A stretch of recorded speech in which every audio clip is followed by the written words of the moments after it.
My fellow citizens,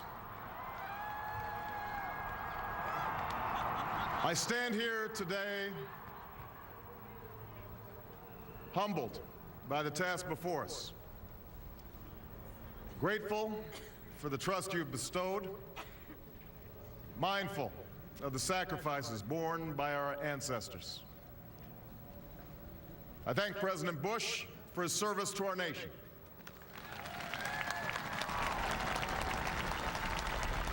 As well as the generosity and cooperation he has shown throughout this transition.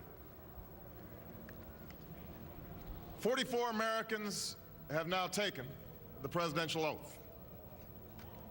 The words have been spoken during rising tides of prosperity and the still waters of peace.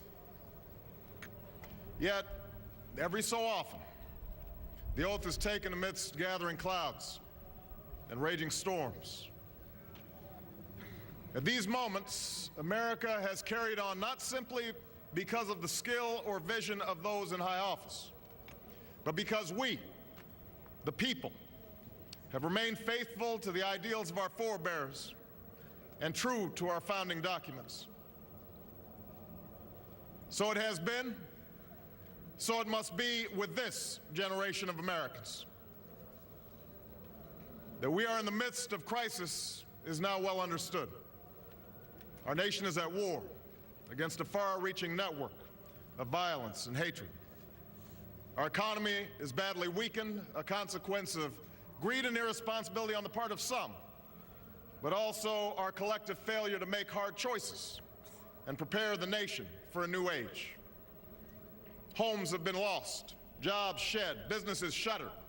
Our health care is too costly, our schools fail too many, and each day brings further evidence that the ways we use energy strengthen our adversaries and threaten our planet. These are the indicators of crisis, subject to data and statistics. Less measurable, but no less profound, is a sapping of confidence across our land. A nagging fear that America's decline is inevitable, that the next generation must lower its sights. Today, I say to you that the challenges we face are real. They are serious and they are many. They will not be met easily or in a short span of time. But know this, America, they will be met.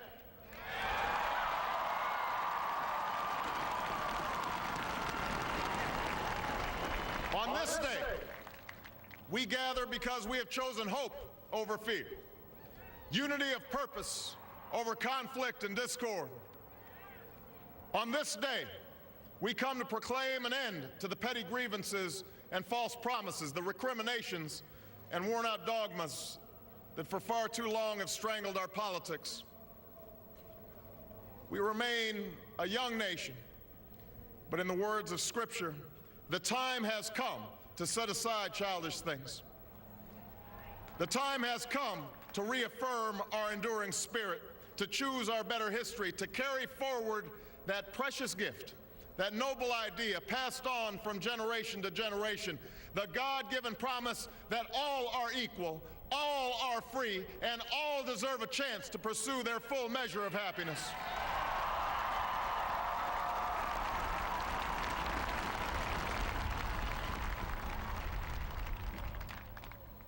In reaffirming the greatness of our nation, we understand that greatness is never a given. It must be earned. Our journey has never been one of shortcuts or settling for less. It has not been the path for the faint-hearted, for those who prefer leisure over work or seek only the pleasures of riches and fame. Rather, it has been the risk-takers, the doers, the makers of things, some celebrated, but more often men and women obscure in their labor, who have carried us up the long, rugged path towards prosperity and freedom. For us, they packed up their few worldly possessions and traveled across oceans in search of a new life. For us, they toiled in sweatshops and settled the West, endured the lash of the whip, and plowed the hard earth. For us, they fought and died in places like Concord and Gettysburg Normandy, and Khe Sanh. Time and again, these men and women struggled and sacrificed and worked till their hands were raw so that we might live a better life. They saw America as bigger than the sum of our individual ambitions, greater than all the differences of birth or wealth or faction. This is the journey we continue today. We remain the most prosperous, powerful nation on earth. Our workers are no less productive than when this crisis began. Our minds are no less inventive, our goods and services no less needed than they were last week or last month or last year. Our capacity remains undiminished.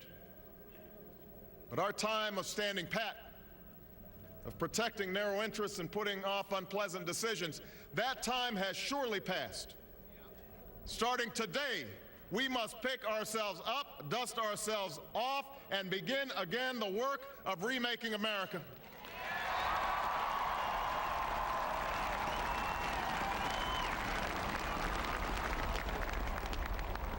For everywhere we look, there is work to be done. The state of our economy calls for action, bold and swift, and we will act, not only to create new jobs, but to lay a new foundation for growth. We will build the roads and bridges, the electric grids and digital lines that feed our commerce and bind us together. We will restore science to its rightful place and wield technology's wonders to raise healthcare's quality and lower its cost. We will harness the sun and the winds and the soil to fuel our cars and run our factories, and we will transform our schools and colleges and universities to meet the demands of a new age. All this we can do. All this we will do. Now, there are some who question the scale of our ambitions, who suggest that our system cannot tolerate too many big plans. Their memories are short, for they have forgotten what this country has already done, what free men and women can achieve when imagination is joined to common purpose and necessity to courage. What the cynics fail to understand is that the ground has shifted beneath them, that the stale political arguments that have consumed us for so long no longer apply.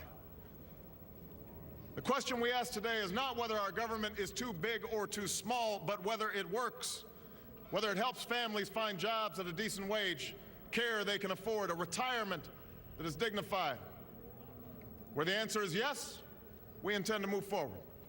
Where the answer is no, programs will end.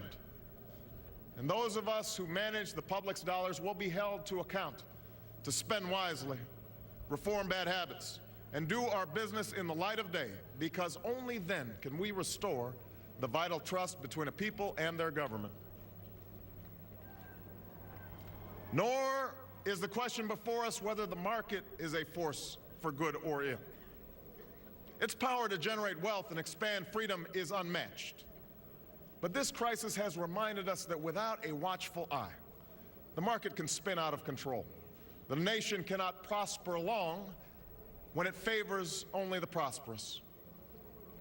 The success of our economy has always depended not just on the size of our gross domestic product, but on the reach of our prosperity, on the ability to extend opportunity to every willing heart, not out of charity, but because it is the surest route to our common good.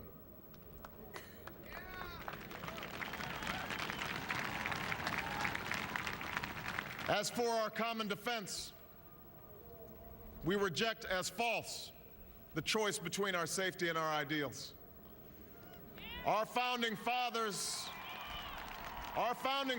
faced with perils that we can scarcely imagine, drafted a charter to assure the rule of law and the rights of man, a charter expanded by the blood of generations.